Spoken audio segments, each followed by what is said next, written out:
Hello there guys and welcome back to the channel, and I guess it's time we talk about Odin's important update. So Odin is getting changed slash nerfed, whatever, before he actually properly hits the game. Now there is obviously the problem that Kabam has already made money from Odin's offers and they are trying to address it. We're gonna get to the details of it.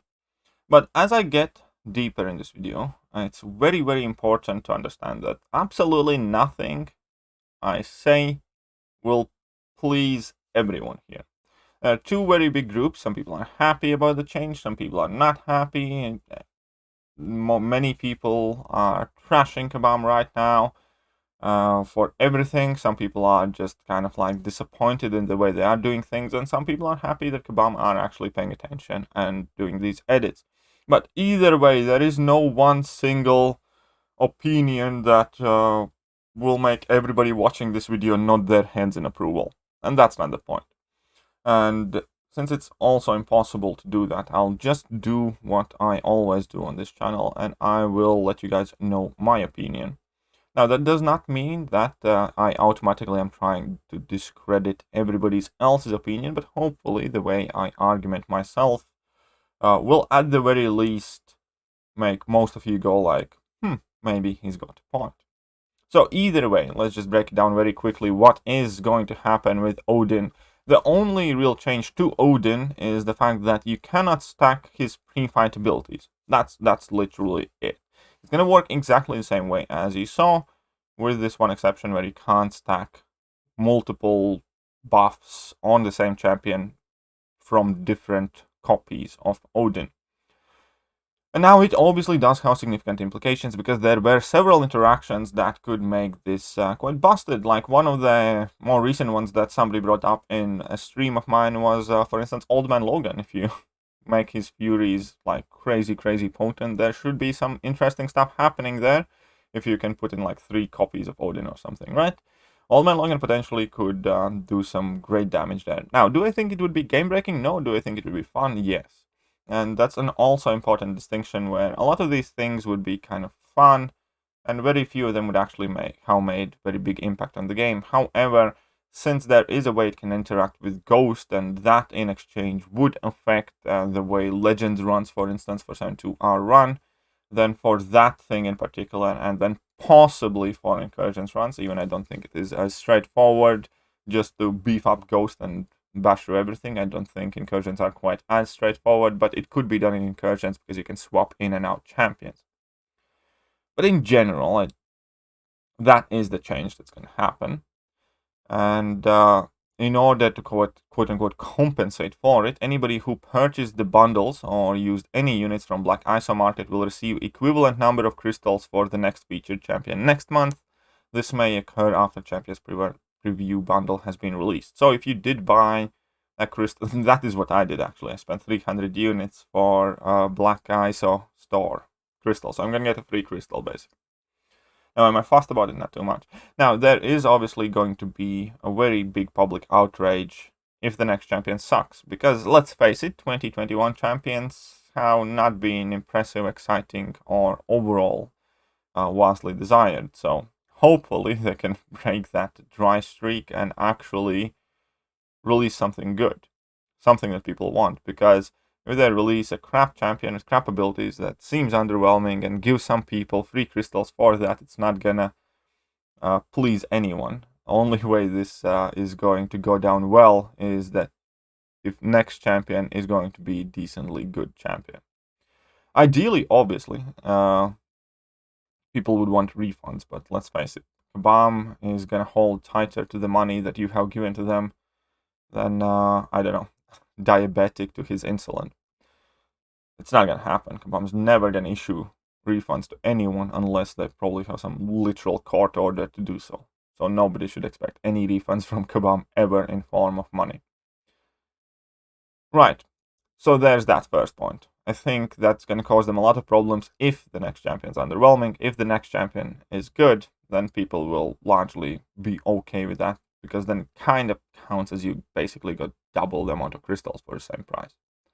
Right, and they are also committing to a tuning buff for Odin quicker than we normally have in the past. We understand that this change does affect Odin's performance as a support champion, and while we want to maintain his status as support champion, we also want to compensate for this change by giving him more power in his base abilities.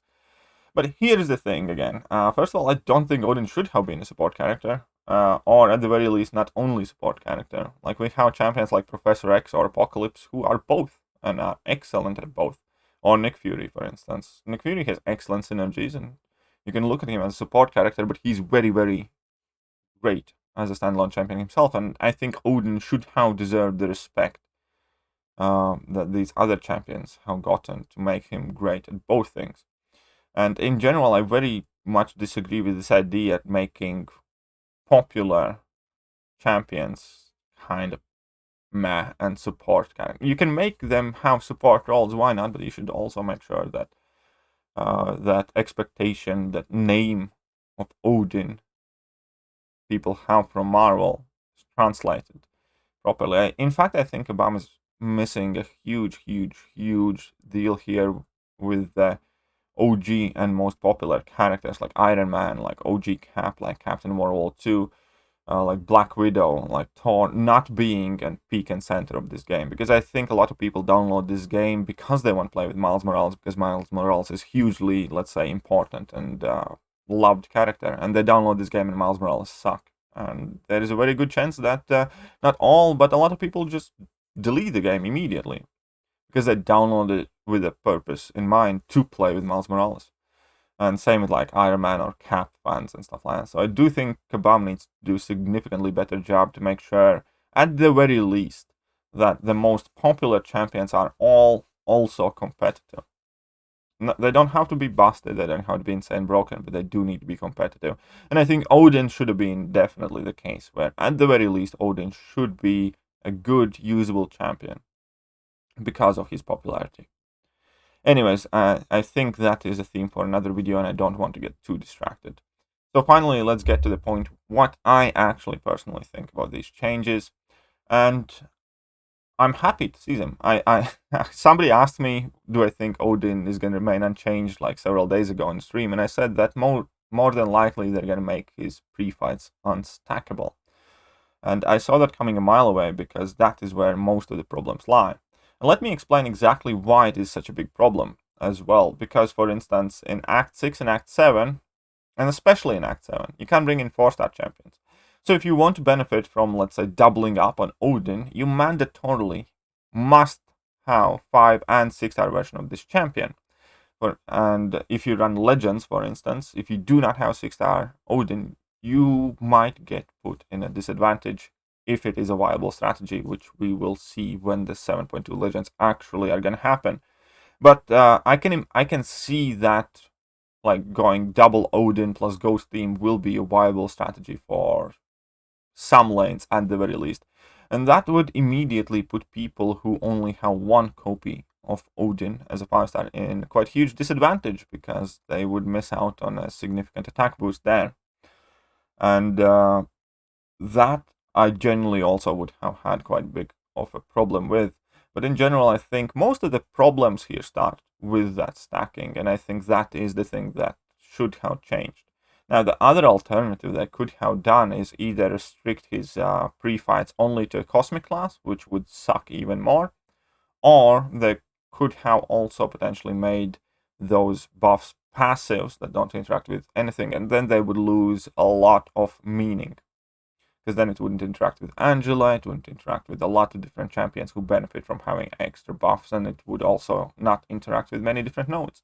For instance, now Odin can make any champion work for buffed up lane. If they would be passive, it wouldn't work. So I think this is, in a large part, the best possible kind of like version of what this change could have been.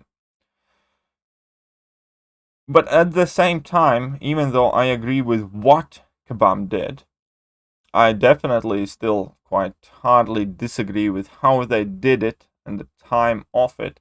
And we often get back to this time issue because Kabam is working on a fairly stretched schedule. Every month there has to be a new side event, new monthly quest. We want extra stuff added. There have to be champion reworks, and there have to be new champions. Basically, there is a ton of things. I kind of think, I imagine in my head that anybody working for Kabam is drinking 17 Red Bulls a day, sleeps 3 or 4 hours, and is consistently stressed and malnourished because of how quickly they need to finish all of these projects. And obviously, because of the sheer amount of the stuff that's getting done, there are a lot of mistakes. We have seen increase in bugs, or at the very least, we haven't seen decrease in bugs in any significant form. We have seen a lot of things like incursions bug be ignored for a long time, and there are a lot of very silly and stupid mistakes happening in Kabam, and a lot of it is because I think they are very stretched. Now, do I think the answer is for Kabam to do less? I don't, because they will not accept it, because they have to keep their revenue numbers, and new champions, new content is what drives their revenue. Do I think the answer is for Kabam to shell out on more employees and actually invest the money that we are giving to them back into the company more than I have before? Yes, I do. I do think that they should simply open their purse, purchase more server space or better servers, and hire more staff. It's quite simple as that. But it's not my place to tell them that. But quite obviously here that all of the problem and all of the outrage could have been saved very easily had they actually bothered to test these interactions or listen probably to the CCP members, because before Odin's embargo was lifted, I am 100% sure that Kabam was already notified and made aware of all of these interactions. And had they actually changed Odin before any early release bundles had come out, before any CCP videos had been posted, it wouldn't have been a problem. All of this fuss, all of this frustration could have been avoided had Kabam done things in a timely manner. And again, I do think they are doing the right thing now, and I do think that aside of the fact that Odin should never be as garbage of a champion as he is, but when it comes to his pre-fight abilities and interactions and all of that stuff, I do think they are doing the right things now. And yeah, it's quite annoying to see that companies consistently creating this amount of problems to themselves just by not being able to do things in timely manner. And this is definitely one of those cases. All of this would not be happening right now had they just done it a week or 2 weeks earlier. And as I said, champion creation release takes 3 months, 4 months, whatever. So even with their stretch schedule, I'm sure 100% they could have squeezed in time to do these amendments and changes. So there we go. I am very annoyed at Kabam for taking this long to announce this change and letting it go this far and actually selling Odin to people when they are changing it.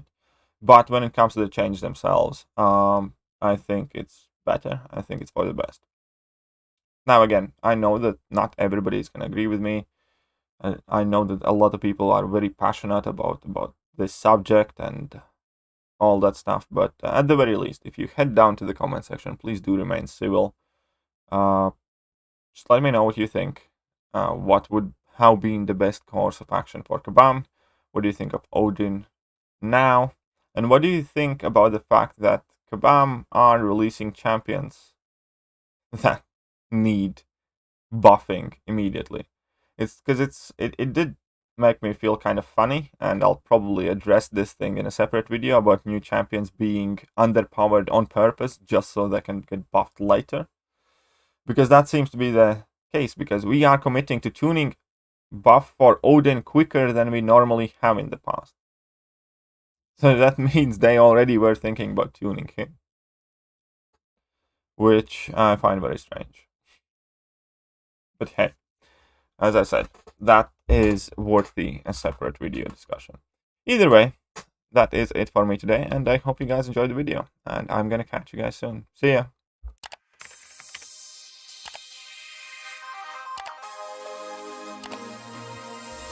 Hello there guys, and welcome back to the channel. So we have all the information about